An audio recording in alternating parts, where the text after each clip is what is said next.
Previously on Alan Wake, Alice has been kidnapped. Alan, please help me. Alice? You'll do exactly what I say if you ever want to see your wife again. I can't tell anyone except my agent Barry. Damn it, Barry, they'll kill her! You're my best friend, and I'm worried that you're not right in the head. The ransom is a manuscript I supposedly wrote that's coming true before my eyes. It happened just the way it was on that page. So dark. I have found only a few scattered pages. I want the entire manuscript. The deadline is in 2 days. I found Mr. Wake's pages. Good girl. How the hell did she get her hands on the manuscript anyway? I don't know. She's resourceful. I told you you were too hard on her. Listen, I found out all sorts of interesting stuff while I was digging around. Yeah. Mr. Wake, it's Sheriff Breaker. We have an FBI agent here, Agent Nightingale. FBI? He's anxious to see you. You'd better come to the station. Okay, I'll be right over, Sheriff. Let's make this quick, huh? Help you folks? Name's Randolph. I'm the manager. We're looking for Rose. Works as a waitress down at the diner.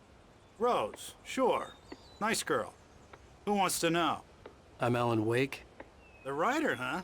I heard on the radio you were visiting. Well, I'll show you her trailer. That Rose, she's a nice girl. Always pays her rent on time. As I was saying, Al, I found all sorts of weird stuff from the local newspaper's archives. This place is crazy. Disappearances, mysterious deaths, urban legends come true, and get this, most of this stuff takes place around Cauldron Lake. Well, you ain't wrong, mister. The Indians thought the lake was a doorway to the underworld. I'm the God-fearing type myself. I don't hold with that sort of thing. Yeah, okay. Anyway, there was an island there owned by a guy called Thomas Zane. Now, some of the articles I found about him make him out to be a famous writer, but I ran a bunch of searches, couldn't find a single thing he wrote. Zane was heavily into diving, so much so that the place came to be called Diver's Isle. But the volcano under the lake erupted in 1970, and Zane went down with the island. Yeah, how about that? It was there in the morning, as if it had fallen from the sky. But it would take a tornado to lift something like that. We're damn lucky it didn't crush any of the trailers.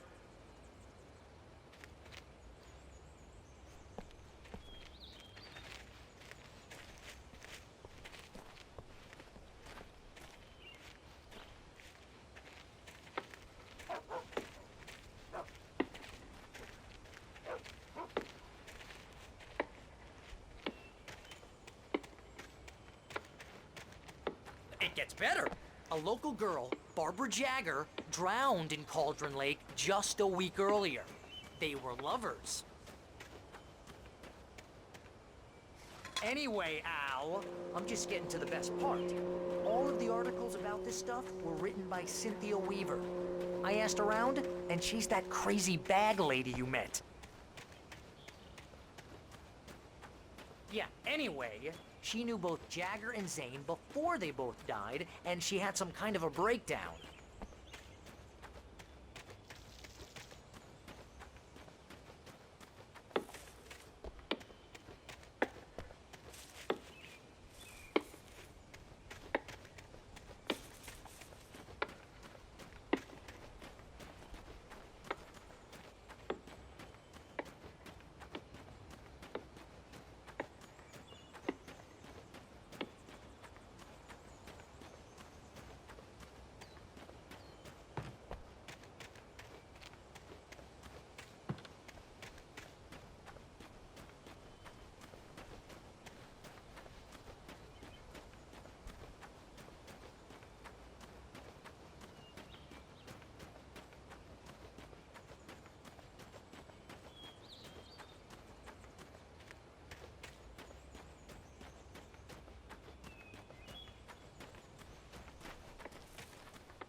Well, mister, this here's Rose's trailer.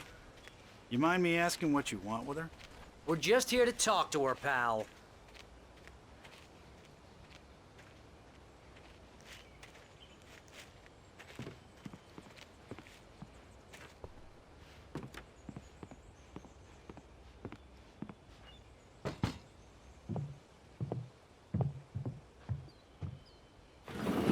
Welcome to...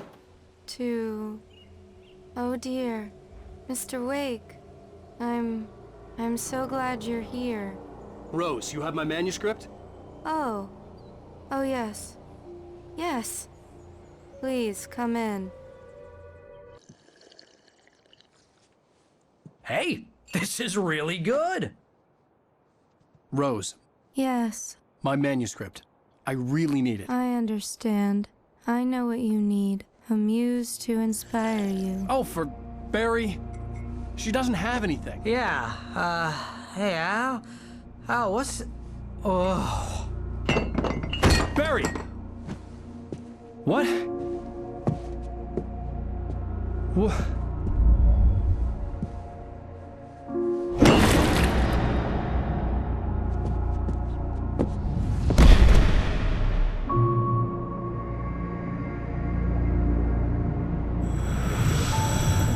It's coming for you, hiding in my barber's skin. I'm too weak to stop it. You must turn the lights on. I promised I'd come visit you and your lovely wife. You must finish what you started. I insist. You must turn the lights on. Turn the light on. Back to work, boy.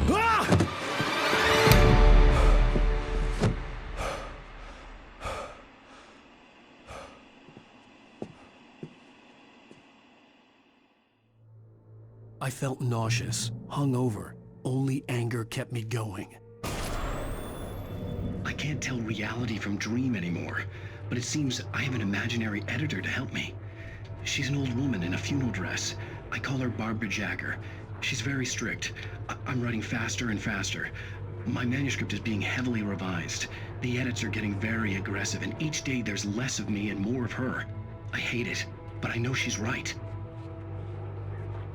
She promises me I can save Alice this way. She knows more of this than I do. About the complex incantation I'm attempting. About this place. She's worked with another writer under similar circumstances, Thomas Zane. The genre of the story seems to be shifting. It's turning into a horror story. I'm getting close.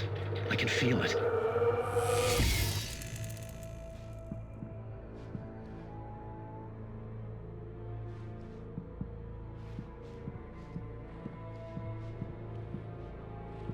Rose took a day from me. I had less than 12 hours left to meet the kidnapper. All I could do was get Barry into the car, work something out once I got on the road.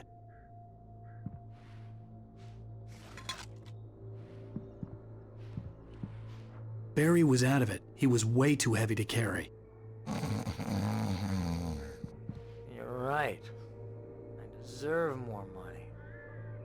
I'm so handsome. Welcome to the Oh Dear Diner. What can I get you today? Coffee? I couldn't work up much hate for Rose. Something had used her to get to me and left its mark. First refill is free. Milk and sugar on the counter there. Would you like to hear today's specials? Thank you. A nice day. Come back soon.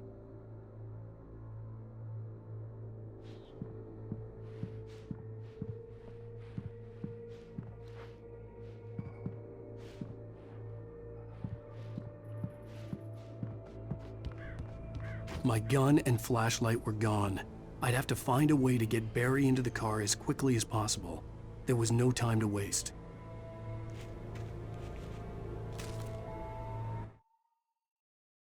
Mr. Randolph liked Rose. That little smile she had. How she was still sweet when life had tried so hard to make her bitter. It wasn't any of his business what she did in her trailer. But those strangers, the writer and his smart-ass sidekick, looked like trouble. And they'd been in there for hours, way past her normal bedtime. He reached for the phone and called the sheriff's station.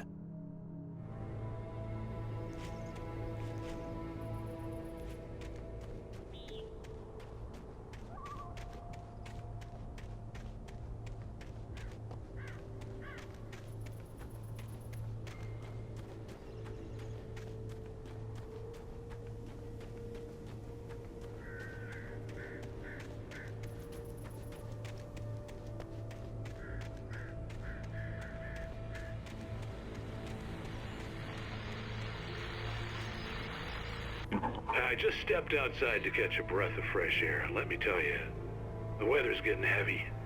Nights like this make me especially glad I'm here talking to you and not home in bed. Once the weather takes a turn like this, I can't sleep at all. It's all tangled bed sheets and dark thoughts, punctuated by the occasional plunge into nightmare. Is it just me? Well, perhaps it is. But I hope I can make the night a little bit easier to get through. Caller, you're on KBF FM. Hey, Pat, it's Walt Snyder. What's on your mind, Walt? Well, I am the way you are, but, well, I can't sleep either, you know? I just been staring out the window here, trying to make sense of it all, but, I ain't been drinking either, you know? Well, you sound like a man with a problem, Walt. I had argument with Danny, and, then I got in trouble with the law, and, I'm just, well... I heard something like that, Walt. Yeah, well, he's, Danny's my best friend, and, they let me on bail today, and now I'm just alone here at the window, waiting. Man, and there's something in the air tonight, man. I was just outside looking up at the sky above our broadcast tower thinking the same thing. What are you waiting for, Walt? I don't know. Something's gonna happen. I think I better go. Well, Walt, maybe... No, thanks, Pat. Well, good luck to you, Walt. Hang in there. Let's take a little break, folks. This weather's really something else, huh? How can I be sure?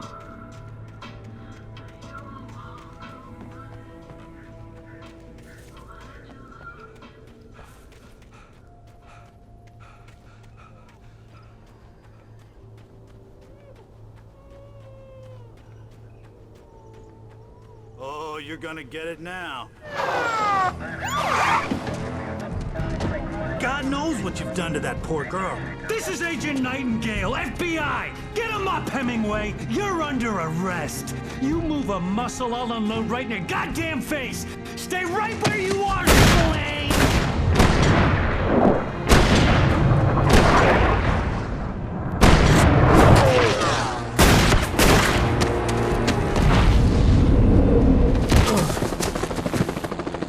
What are? I'm standing right here, you goddamn maniac!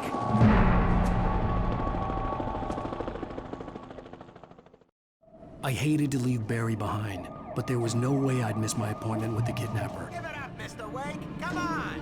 Take it easy now! Get after him! Don't let him get away! Move it! Move it! Move it! I'll have your shot if you let him get away!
him up! For decades, the darkness that wore Barbara Jagger's skin slept fitfully in the dark place that was its home and prison. It was hungry and in pain. It dreamed of its nights of glory when the poet's writing had called it from the depths and given it a brief, terrible taste of power and freedom.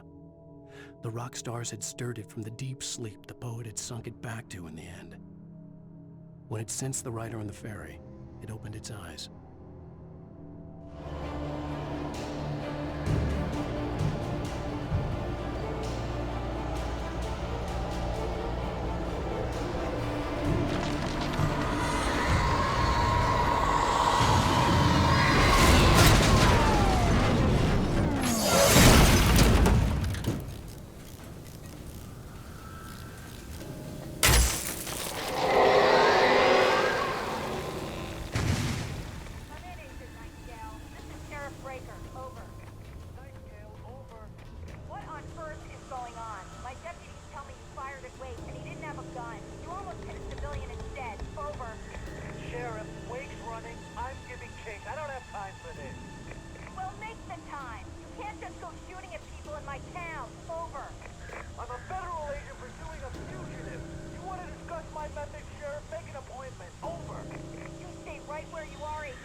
Rose didn't know how the strange old lady got in her trailer, and she looked wrong somehow.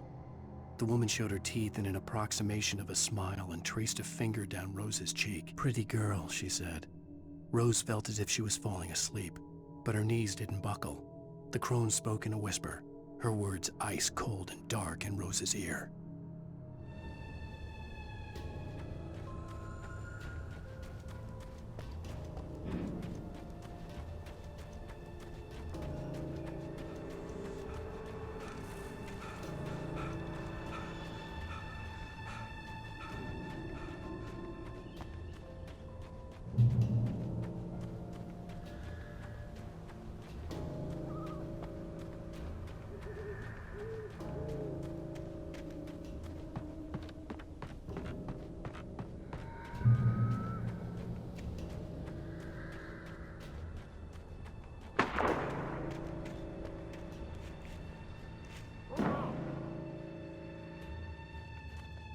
Search the area!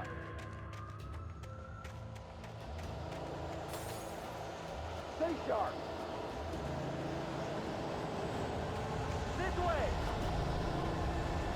Over here!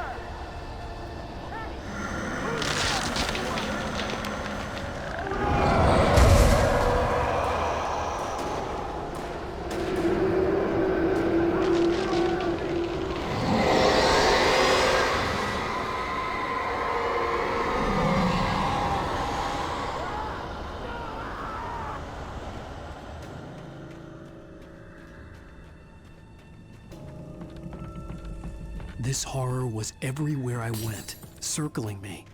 The cops didn't stand a chance. They were after a writer, not a monster.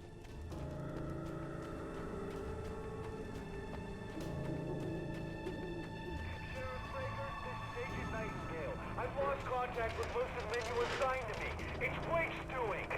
Wait, are you seriously telling me that geek writer just took out my deputies? Are you kidding? I mean, have you seen this guy? He wears a tweed jacket. Over. He's the guy we're chasing. If it's not him, who then? Bigfoot? Over. I don't know yet, but I'm not in the habit of jumping to conclusions. That tends to come back and bite you in the ass. Out.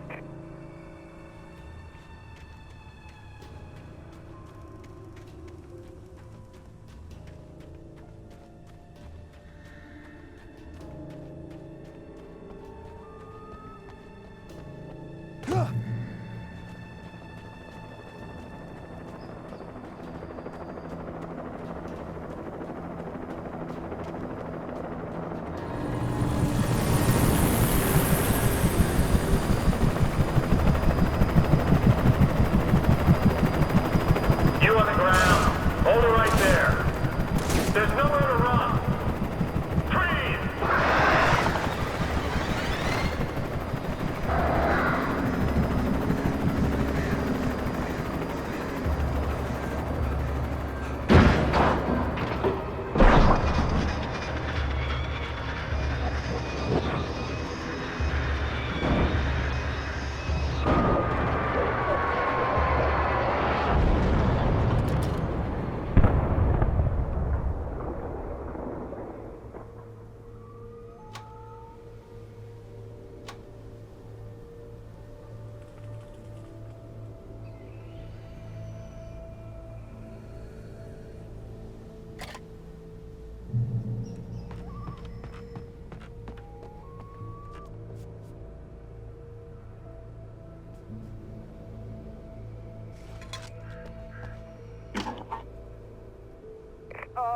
James, Mulligan, Thornton, come in. Over. Thornton here. James, we got both Wheeler and Rose in custody. They didn't put up a fight or anything. Why, they were... Hey, what are you... Come on! Sit down and give me that. James, Mulligan here. Over. Go ahead, Mulligan. Over. We got Wheeler and Rose here. Wheeler's drunk or hopped up on something. Speaking of which, that Fed had a pretty distinctive whiff of Otis Scotch about him, if you know what I mean. Over. I don't have anything on that, Deputy Mulligan. Over. Well, whatever. Anyway, Rose is just being plain weird here. You better get Doc in to take a look at both. Over. Gotcha. You better get them here quickly. The, Fed's gonna want to interview Wheeler. Over. Oh, yeah, I bet it does. Looks like they have a lot in common. Mulligan out.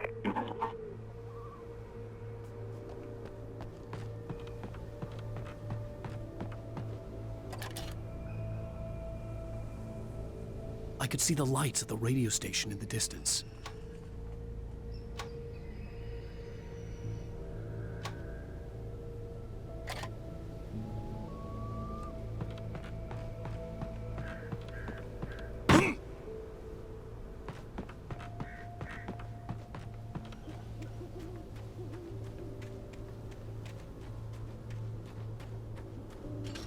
I imagined that the broadcast tower in the distance was part of the local radio station. Maine seemed like a decent guy. Perhaps he could give me directions to the coal mine.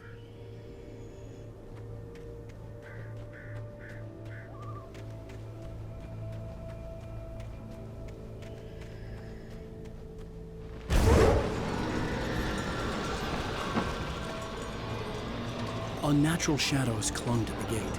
The darkness that was after me was trying to stop me. I wouldn't get through without a light.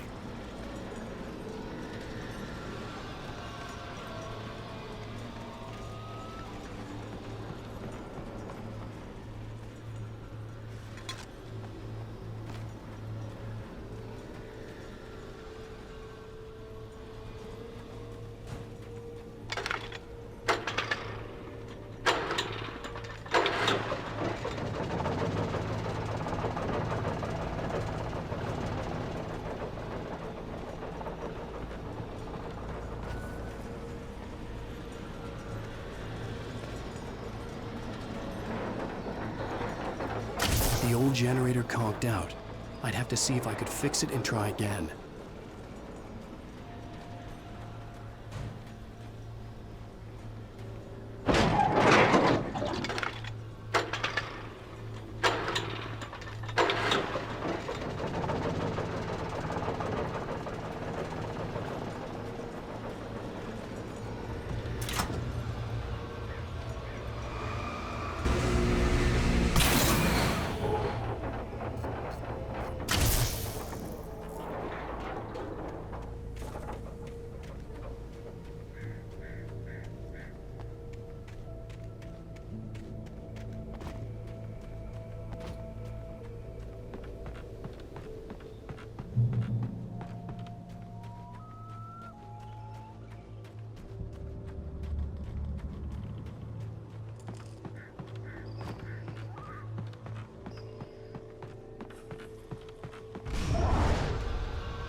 It took me a moment to recognize the flashbang grenades. They were an ideal weapon for my situation. Team 1, come in. Over. Team 1, this is Sheriff Breaker. Report. Over.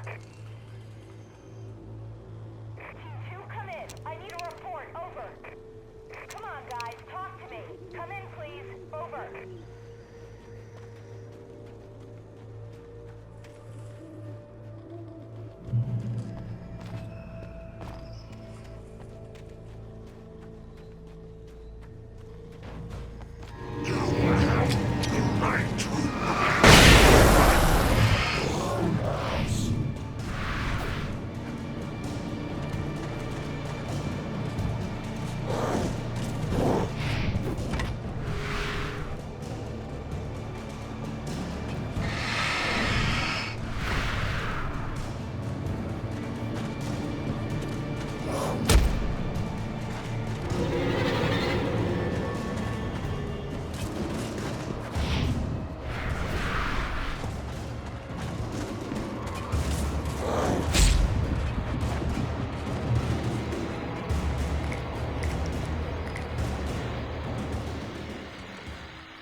And here's another call. You're on KBF-FM with Pat Maine. It's Milt Peabody, Pat. What's on your mind, Milt? Well, I live near the trailer park, Pat, and there's a big ruckus going on over there. Well, that's just up the road from me, too. What's going on, do you know? I don't know, but there's a bunch of police cars there, lots of sirens, a helicopter buzzing around, and I think I heard some gunshots. Gunshots? Yes, sir, like from a pistol. So can you find out what's going on? Because it's just next door and they're popping off guns there. They're still shooting? No, it was maybe 10-15 minutes ago. It sounds serious, Pat. I'm telling you, it don't sound like no party. Well, I'm certainly going to give the station a call, Milt. Okay. You'll hear it here as soon as I hear from them. Okay, thanks.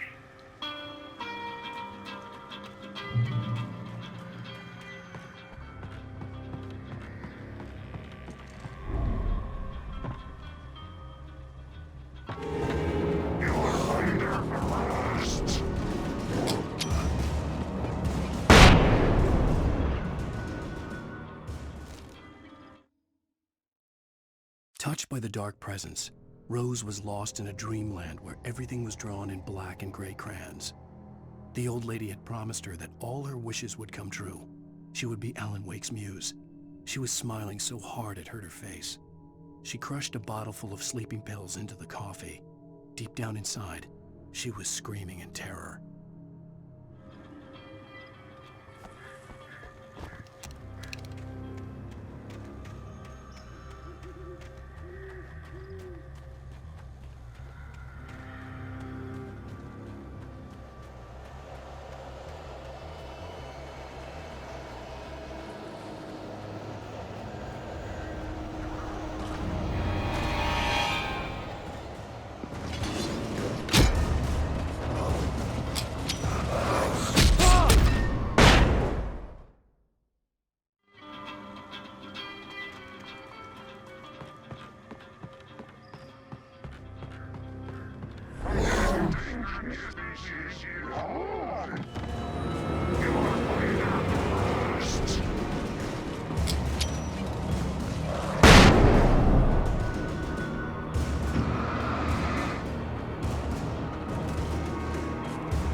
I hope Maine could lend me a car to get to the coal mine.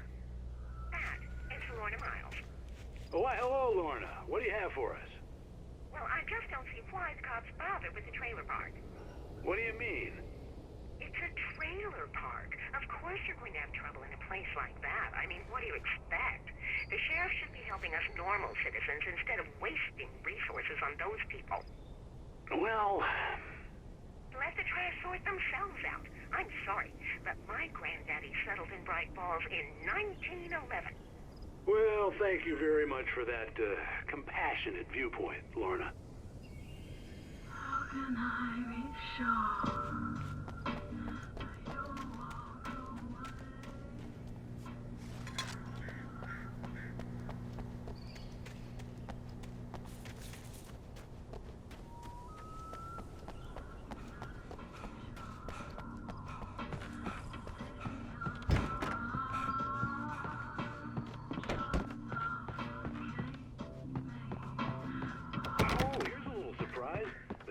Writer Alan Wake just walked in. Folks, I'm going to see if I can talk him into an interview.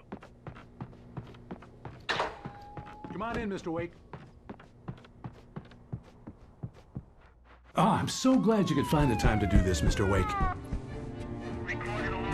Nowhere to run now, Dan Brown. You back away from me. Don't hurt. Whoa. Everyone calm down. Put the gun down. We're all friends here, right? Cool your jets, Nightingale. We got him.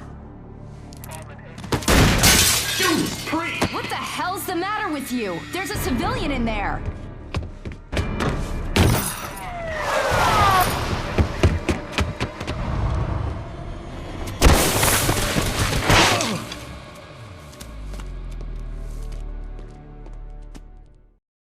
I'll get you yet, even if it kills me. You hear me? You hear me, H.P. Lovecraft? I had fallen off so many cliffs it was ridiculous. That's what you get for naming a book The Sudden Stop. It was probably good I hadn't had the chance to tell Maine where I was going. I'd have to lose the cops and find my own way to the mine.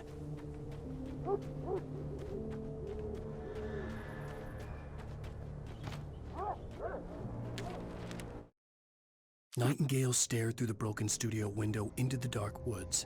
He turned around, started to walk out, but Maine grabbed his arm. "Young man, you almost shot me. You don't shoot off rounds at people like that. What's the matter with you?" Nightingale shook his arm free, marched out. His cheeks burned with rage and humiliation.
There was no sensible reason for the power company work lights to be here.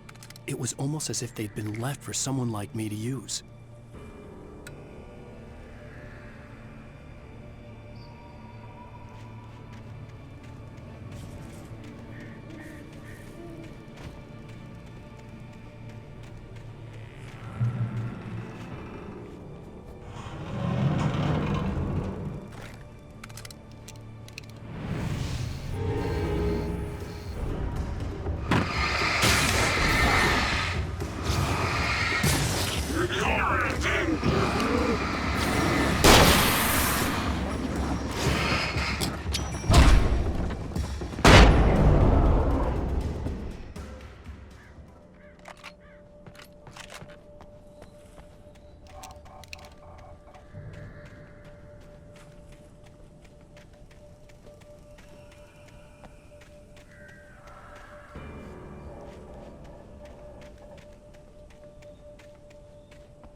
The bulldozer's engine roared to life. Mud and rocks flew as it fought for traction.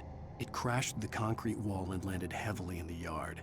If it were an animal, it would have shaken its head after the impact, fixed its eyes on me, and charged. Of course, it had no head, nor eyes. Shadows crawled on its form, twisting it into a monster. Then, it came for me.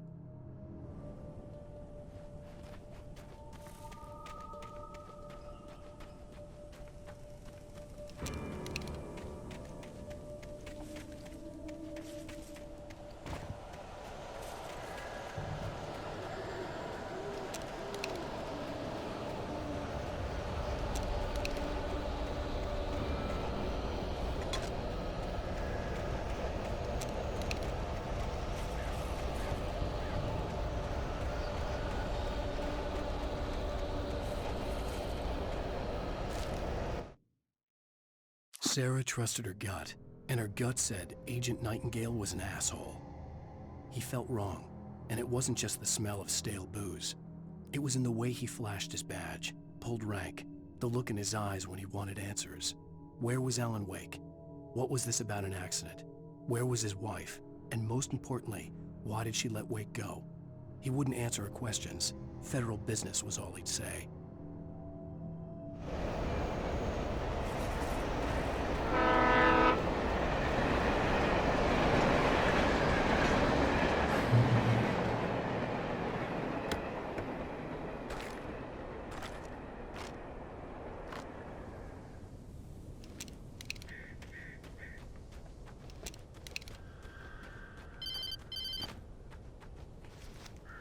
Hello?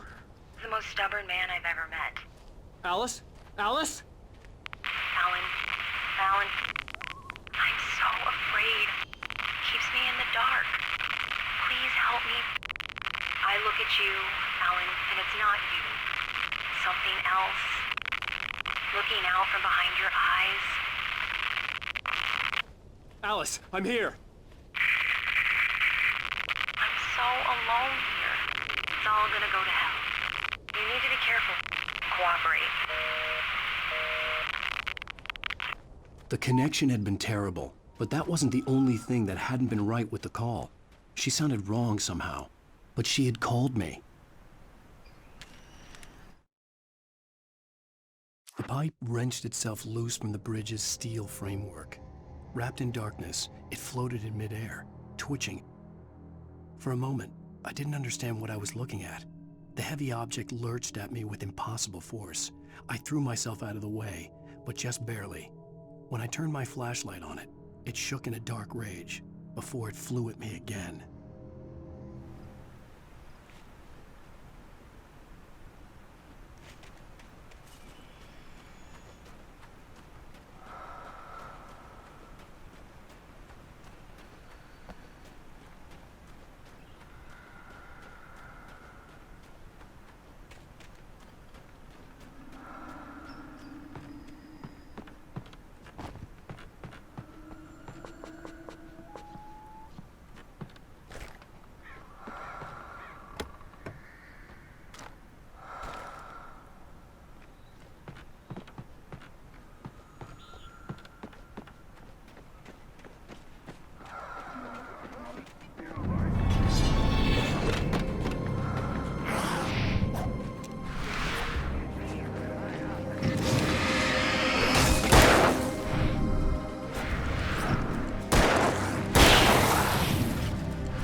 I could see a railway bridge up ahead, and a warehouse of some sort on the opposite shore. I hoped I could find a car from there.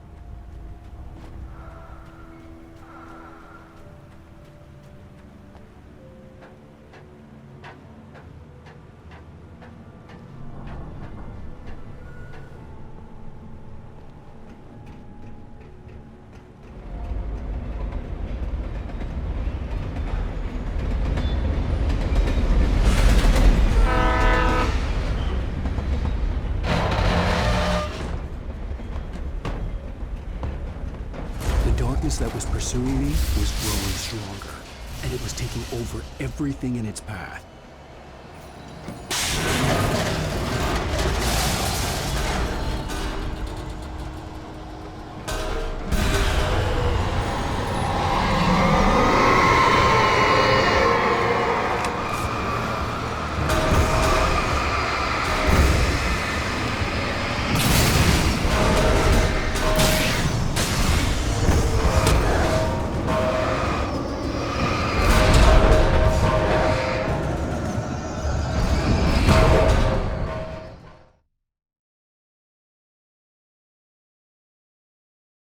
On the opposite shore. I hoped I could find a car from there.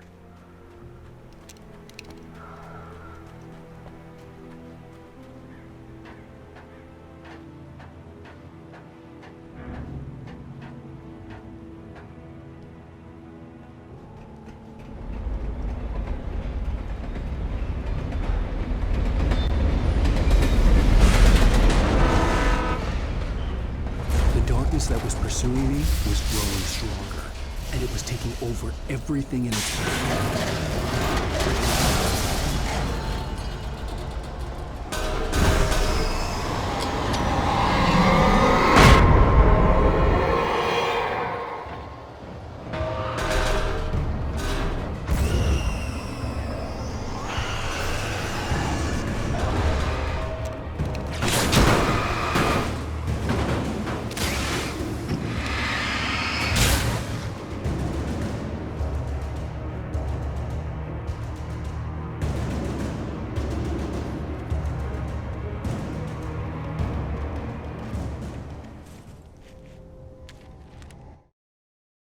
I slammed the door shut right in his smug face. He pleaded for me to open the door. True to form, the asshole actually thought I would obey. I had no sympathy left, no guilt either, not for him. I took a moment to savor the scream. I bet I had a smile on my face. It was all that I had time for. The dark presence was inside the lodge with me.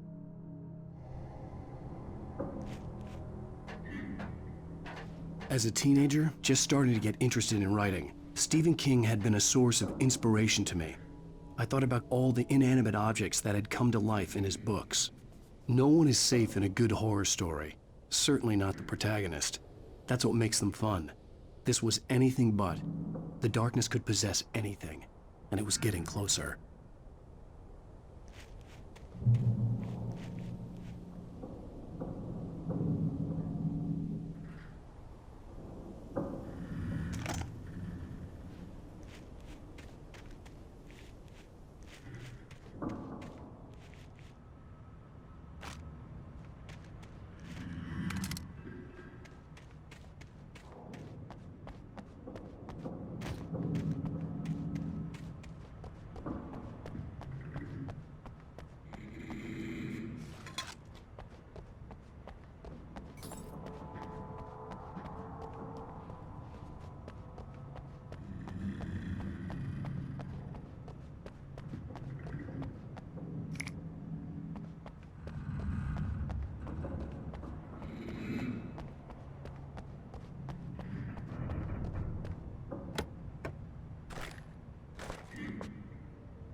take the facts of our existence for granted, unaware that they are merely a thin veneer of desperate self-delusion, covering a vast cosmos of madness and horror. All too often, the stars are right. In Night Springs. Tonight's episode, a family occasion.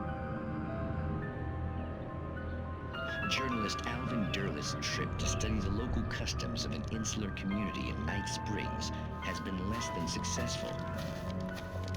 Until tonight. Well, I'm glad you changed your minds about this. Ancient customs, local mythology. My editor loves this kind of stuff. Well, Mr. Derleth, we don't want to feel like we're on exhibition. But you have demonstrated the seriousness of your intent. Oh, I am serious. Really, just do your thing. I'll stay out of your way and observe. Actually, I thought you could assist us. I'm afraid we are a man short. It would provide you with an intimate perspective. Could I really? Of course, Mr. Derleth. Well, I guess that's the least What would I have to do? Oh, here. Let me show you with a kiss.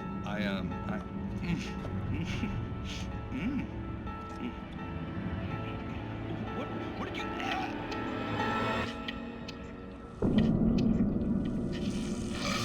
Oh, Mr. Derleth, you have well pleased Nixie Perka, the dweller in flesh. Your body shall host his 1,000 young, and all shall be glory.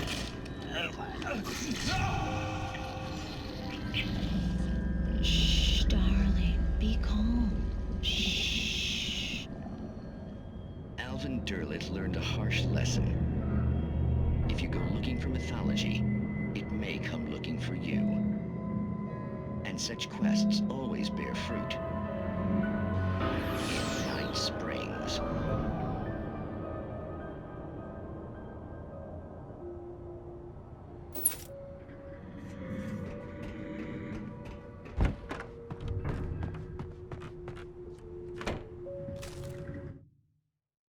The darkness surged towards me, sucking everything loose from the ground into its depths, tugging at my clothes. I saw the flare the kidnapper had dropped and threw myself towards it just as I felt my feet leave the ground. The darkness embraced me with the force of a tornado. Somehow I managed to light the flare. The darkness roared and cast me away. I fell toward the dark waters of the lake far below.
never been this glad to see the sunrise.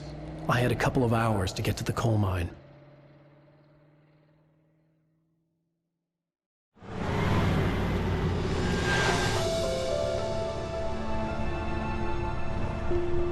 The coal mine wasn't far now.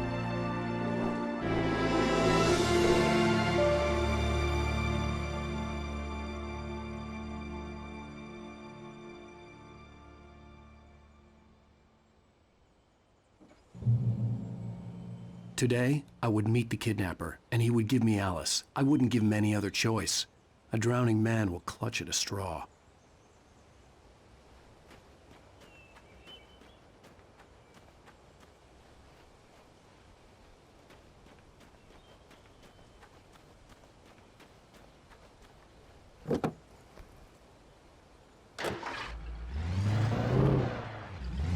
Little by little, without realizing it, I'd come to believe that the story in the manuscript was coming true. The current of its narrative had taken me deeper and deeper into dark waters. Alice had been taken from me. Barry was probably in jail. I was a fugitive from the FBI. The whole world taken over by the dark presence was trying to destroy me. It all felt real, but it matched a textbook case of insanity. Even during daytime, I was being stalked. The bridge must have collapsed only moments after I'd crossed it.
This is Pat Main, and you're listening to KBF-FM. Folks, I want to apologize for kind of abandoning you to that looping music track last night, but I was detained. You see, I encountered a big-shot G-man with an itchy trigger finger who could use a lesson in manners and a boot in the ass. Not necessarily in that order, either. Now, folks, I know I'm not being very informative here, and I apologize for that. I really should just keep quiet, but I'm just so peeved right now, because some people just shouldn't be carrying badges. I'm just glad that our Sheriff Breaker was there to straighten things out. And if someone I met last night is listening, let me just say, I'm sorry if my mouth got you in trouble. I'm pretty sure you're not the bad guy here. Godspeed, son. I hope you know what you're doing. Now, on a lighter note, I'll be talking to Dr. Nelson all morning. But first, a little music.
Welcome back to KBF FM. Hope you enjoyed that tune. Now, Doc, you were talking about life and finding that special someone, that soulmate. Well, you were talking about that. I was saying I don't buy it.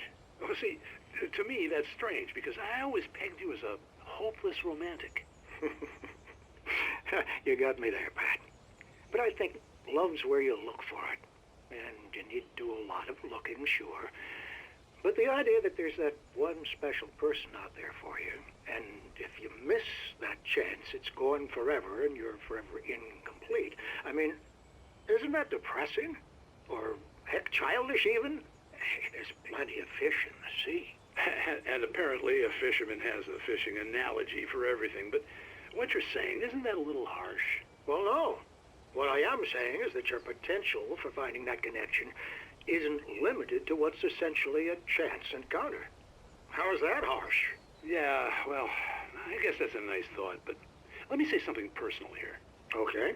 Now, well, I don't disagree with you exactly, but I can't really fit that together with what I feel, what I felt for someone, because she was the one. She was.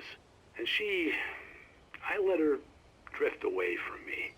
Maybe I didn't put in the work, I don't know, but, well, since then, and it was a long time ago, but since then there hasn't been anyone, not like her. And I'm not saying I dwell on her or haven't moved on. I like my life. I'm not living in the past, but I do miss the way she completed me. You can't argue with the heart, Pat. I'm sorry, folks. I had kind of a scary experience last night, and let's just say it's shaken a few things loose.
For Mott, spying on the writer on the ferry had been a disappointment.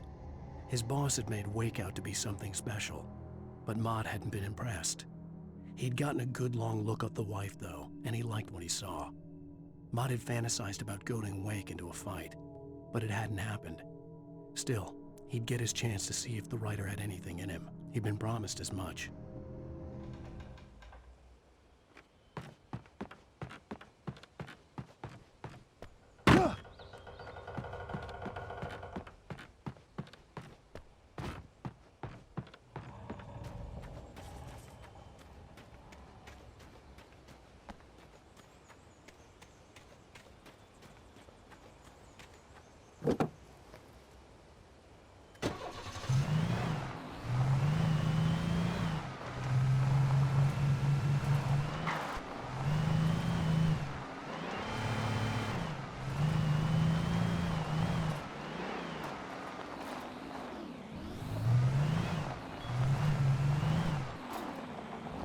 I was early. I was supposed to meet the kidnapper at noon in the main building. The coal mine was quiet. It was a museum now.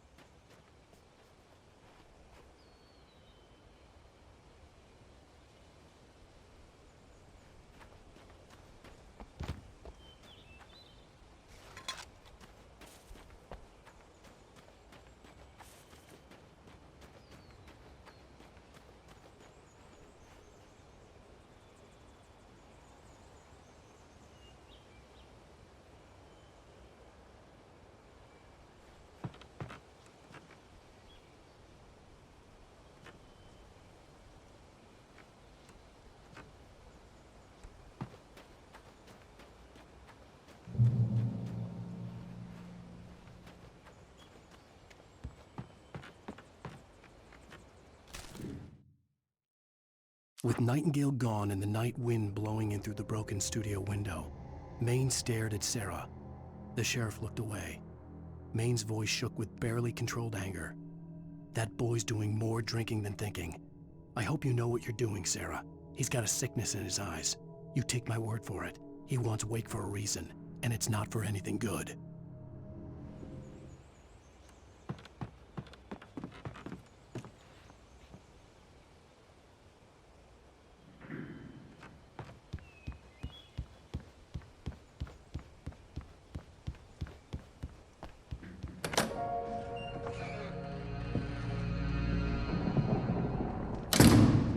I didn't want to go outside.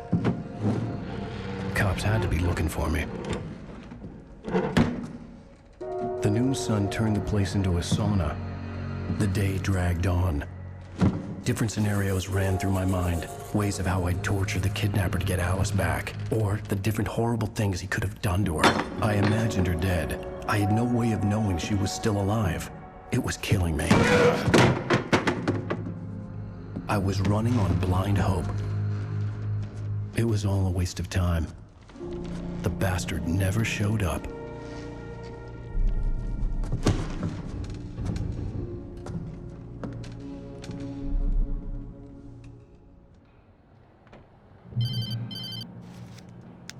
Wake! Where the hell are you? Change of plans.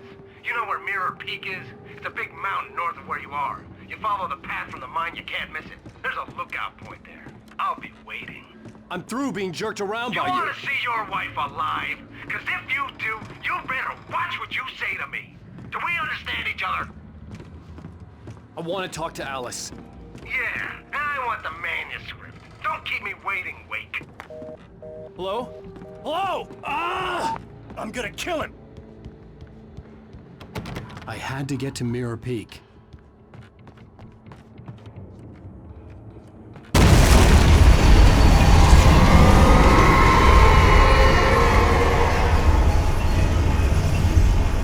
It was close, maybe closer than ever before.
When Thomas Zane fell for Barbara Jagger, it happened fast.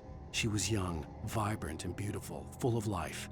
He had never been a very happy man, and without any seeming effort, she had changed all that. Zane felt good for the first time in his life. Everything she did was another piece of a jigsaw puzzle he hadn't even known he'd been missing. And best of all, she made the words flow, strong and sharp. She was his muse.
The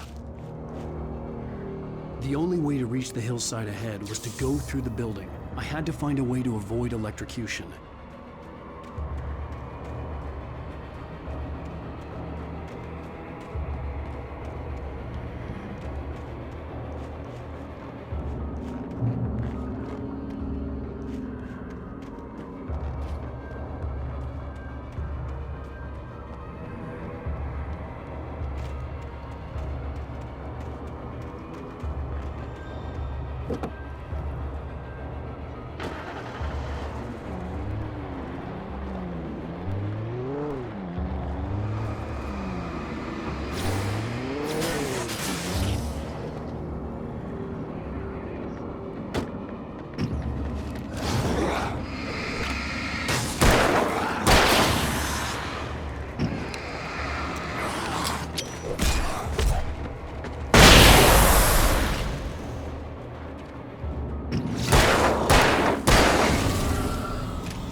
Some of the taken retained echoes of their former selves, but these were just the nerve twitches of a dead thing. Nothing remained but a shell covered and filled with darkness. In most cases, these puppets were enough for the purposes of the dark presence. But for anything more elaborate, as with the writer, it was different. It needed his mind. And so rather than taking him over completely, it merely touched him.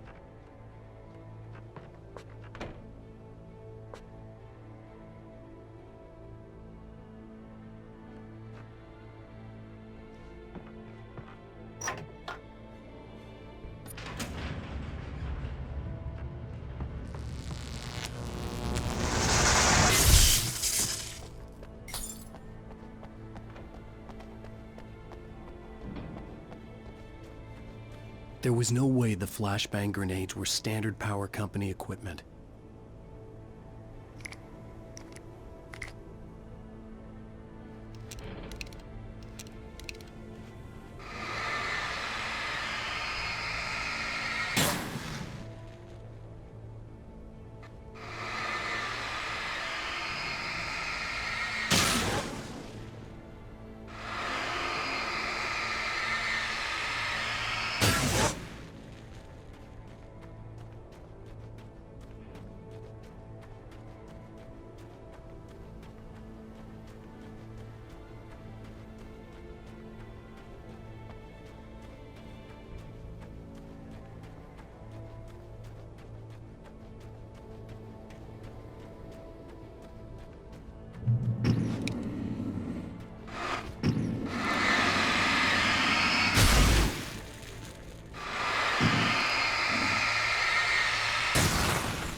I stared through the bars of the jail cell.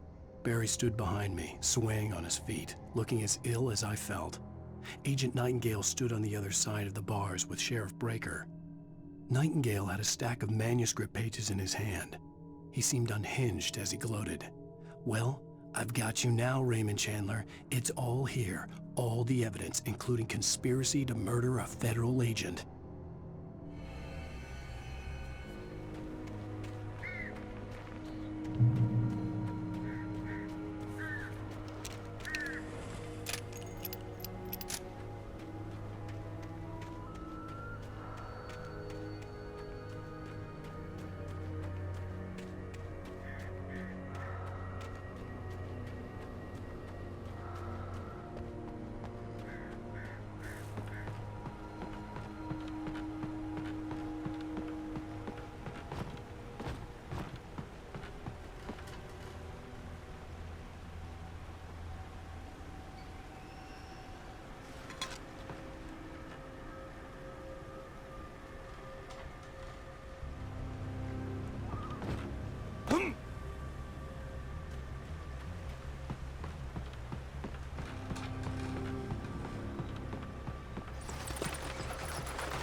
I had no real plan.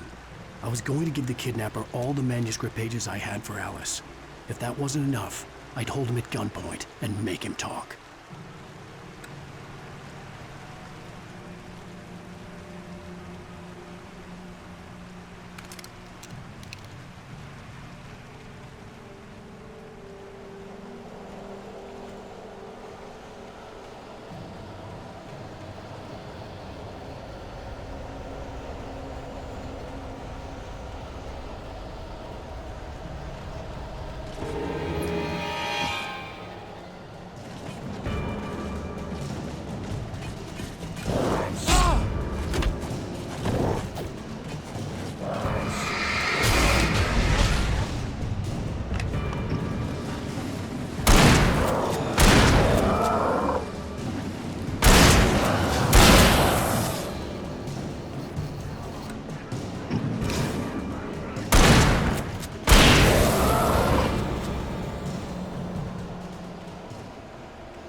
The dark presence was moving ahead of me in the same direction I was going. A cold feeling settled itself in the pit of my stomach.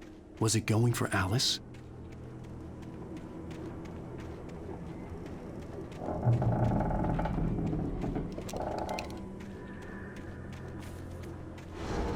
The graveyard shift may cause cancer.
The place was dead, a ghost town.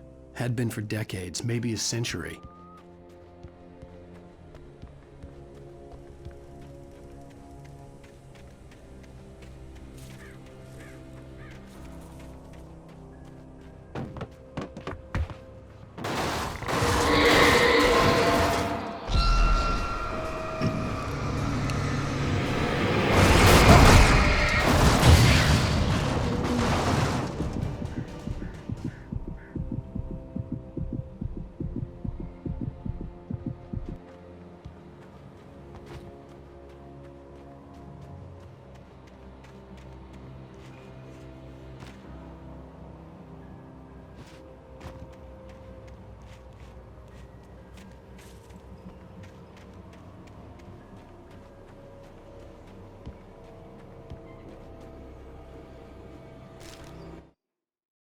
Things were never as simple in real life as in fiction. I had lost count of the times I had wished there'd be a clear reason for my writer's block. Something to fight, something to lash out on. There wasn't. I was filled with doubt. I was nothing like the hero in my books. Alex Casey had gone through his life with single-minded determination, never wavering from his goal. Even now, I was angry at myself, angry at Alice, angry at Barry. I was fumbling and I had no plan.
outside of riding is a struggle.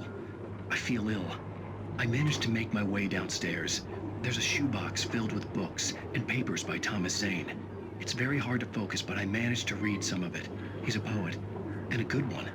He writes of muses and creators summoning fabulous things from a magic lake, using his powers to shape the world of a realm of gods and dreams and demons, dark things that wait for a chance to slip through, wearing the flesh of men as disguise. Zane writes about himself, his girlfriend being taken over by a dark presence, about growing scared of the lake. Zane believes it's a mirror to the gaping void of darkness above, where some Lovecraftian presence lurks. I crawl back upstairs. I'll borrow these things for my story. They ring true. They fit.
The kidnapper had sent me a text. The message was full of spelling errors and insults. It was telling me to hurry up.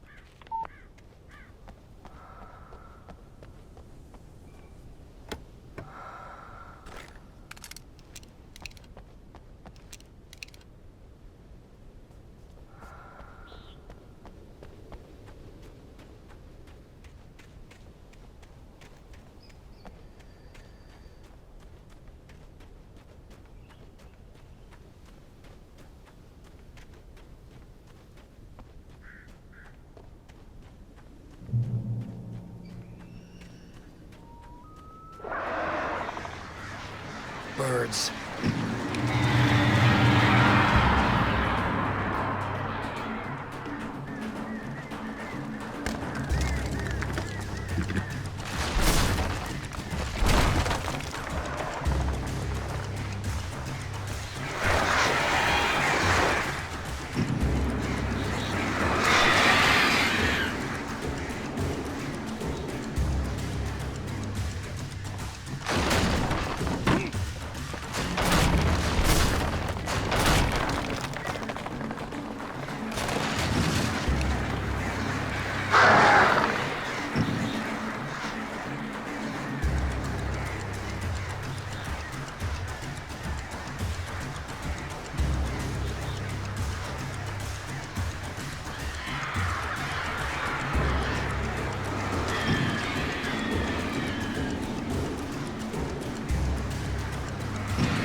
Without warning, the headache stabbed at my brain.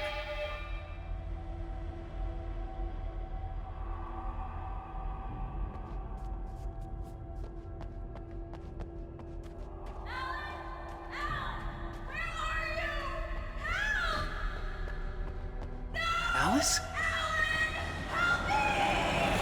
Alice!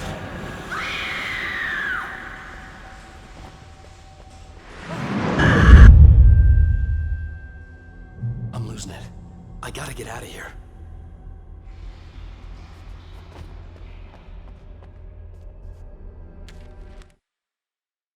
The hunters were big, thick-set men, confident and at home in the woods. They were feeling good, running on beer, ghost stories, and camaraderie late into the night. It did them no good, as they were taken by the dark presence, sucked deep into a darkness far worse than any ghost story they ever told or heard.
Even behind the closed doors and curtains of his grimy room at the Majestic, the local motel, Nightingale could feel the locals' eyes on him, the unrelenting pressure of their judgment. He forced it out of his mind. For all he knew, they could all be under Wake's spell already. You do what you have to do to get the job done. He took comfort from the bottle in his hand. Please, he thought, just let me get through.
I'd have to make my way up this mine shaft in order to go on. Maybe the machinery could help me with that.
Lightning flashed behind the windows of Cauldron Lake Lodge. Tor Anderson laughed and held the steel hammer above his head. Nurse Sinclair was trying to calm him down without success. Tor grinned madly and shouted, "My hammer's up. Here's a friendly poke from Molnir, wench." He brought the hammer down with all his might on Sinclair's head. "We're on a comeback tour, baby."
Great.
Maud had checked all of Stucky's rental cabins.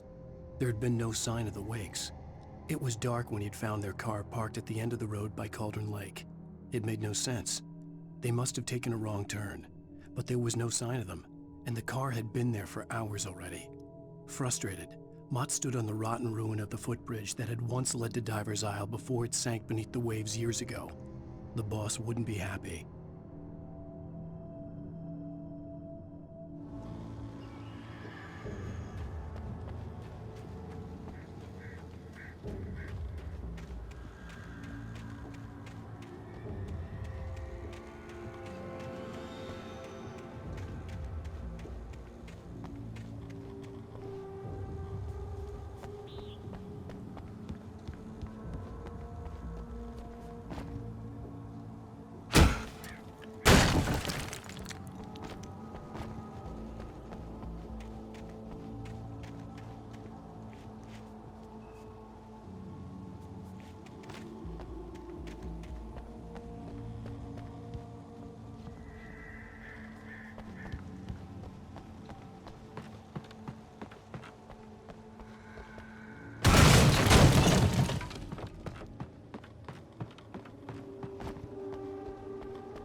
I could see Cauldron Lake. I thought I could make out the spot where the island and the cabin had been.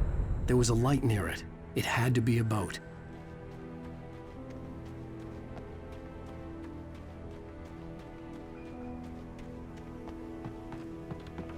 I was close now. I had to get there fast. I dreaded what I would find. I tried to hold on to Alice, but her form melted away. I was losing control. Dr. Hartman stood in her place. I wanted to hit him, but my arms were jelly. He smiled. It was a reassuring smile, and I hated him for it. I had to give you a sedative. Don't fight it. You went through another rough period. Right now, it's very important that you stay calm. We don't want you to have another episode. You're a patient at my clinic. Have been for a while now.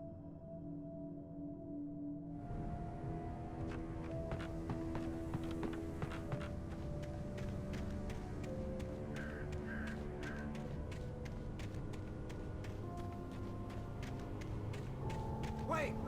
Are you? Wait! Hey, I'm here! I'm coming! No! Get away! Sorry. Please, it's late. The boss didn't know who he was messing with. I didn't know. I swear, I didn't know. We don't have his wife. We don't know where she is. She's probably drowned. We just said we had her to make a play ball. You see? They get him writing for us. Please. Please. Oh. I'm sorry. Please don't hurt me. Ah! Ah!